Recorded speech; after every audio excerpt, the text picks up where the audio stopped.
Congratulations on your 35th anniversary today. Many of you signify the best of the Mico. And that's why I've come. Because Mico for decades, more than 170 years, led in many ways. But the world has changed dramatically, and it's changing dramatically as I speak. And if Mico is to continue to lead, it must change the way it does things. And hence, who I'm here. The Mico answered the call in 1836. It needs to answer the call in Jamaica again. Because the country is going through turbulent times, crime and violence, and poverty and so on. Still, I hope for Jamaica. It's a wonderful place. Jamaicans are strong in many ways and have always survived turbulent times. But Mico needs to play a role. And that's why we're here. Because Mico trained a special leader.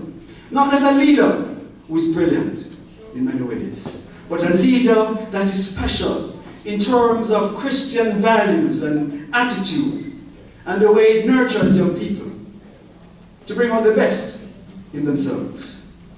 And that's what I would like to continue. And I want to quote the founder in 1830. This guides all of us and many of us. And we need to utilize this to guide others. So I want to remind you what Sir Thomas Howell Buxton said in 1835 when Mico was formed.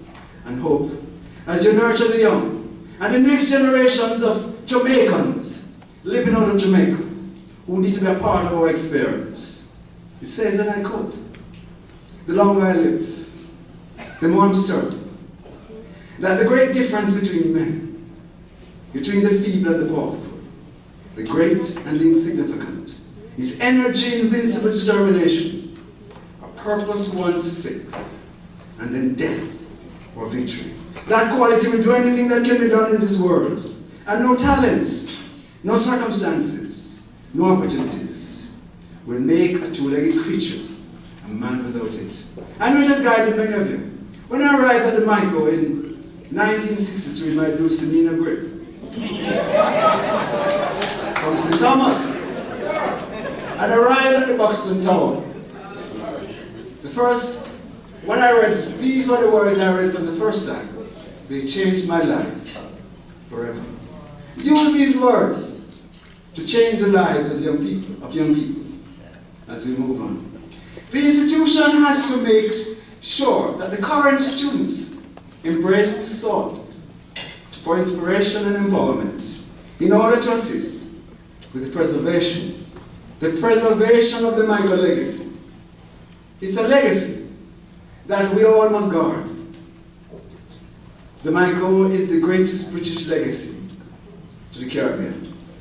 It produced special leaders, not only that embrace brilliance and creativity and innovation, but must embrace Christian values, integrity, honesty, love for humankind, and country.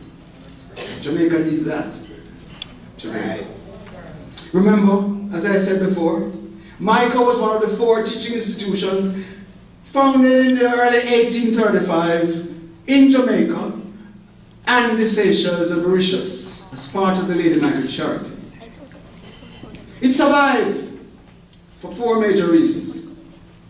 As you know, it's the oldest of its kind in the Western Hemisphere and the second oldest in the world. Only Bethesda College in England, founded in 1817, preceded the Mico. The Mico survived. Its survival is rooted in 4 characteristics of the institution. 1, first, remaining true to its character as a Christian but non-denominational institution. And if you know that, on the Mico board, from history, early, 7 of its members on that board to today must be members of the church. That's what the founding fathers said. And the chairman must be one of them. Secondly, its capacity to respond to the changing development needs of Jamaica and the Caribbean. It has to change. It is changing now to emphasize early childhood education Because we recognize that part of our problem in our system, and this is very important, the early nurturing of children, the early exposure to creativity and innovation is extremely important. Yes, a large number of our young people, ages 0 to 5, not being exposed to quality teaching the way we would like, and hence, Mico seized the opportunity to create a new program and to create a center of excellence in early childhood education. Just received $10 million from the Chase Fund in Jamaica to begin the process to create a center of excellence, and I'll talk more about that later in early childhood. We need also now to change, to emphasize the teaching of content in Jamaica, because we have a creative set of people, very creative, yet we're not achieving many of them at the secondary level. Here we have 30,000 trend, 50,000 getting to high school out of the CSEC exams, and yet 20% and 17% are earning a grade 1, 2, or 3 in math and English. Don't blame them. Don't even blame the teachers, because many do good work. It's exposure, which Mico has to change in terms of content. Lots of these teachers are trained to teach to grade 10 level, and must now be, Mico must therefore change, and it is changing and has changed to grade degree programs, to emphasize content. You cannot teach what you don't know.